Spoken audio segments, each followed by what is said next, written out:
thanks you guys joining back in. As I promised, I got my pizza ready. I'll show you guys the pizza. I got to take a drink. Cheers to everybody. Get that spin around, and this will catch on fire here in just a minute.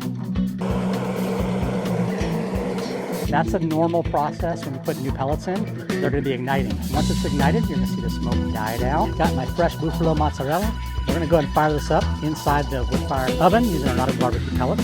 It's raging. We're at 650 degrees. Check it out. Here we go for the launch. Okay, perfect launch. We've done a lot of folding pizzas. Hey, I just call them a calzone. It's freaking fantastic. I love it. Oh yeah, look at that. Delicious. Okay. Oh. Pizza number one. I mean, is this perfection or what? Look at this. Oh, look at those Italian seasonings. The fresh mozzarella. Like that? Look at that.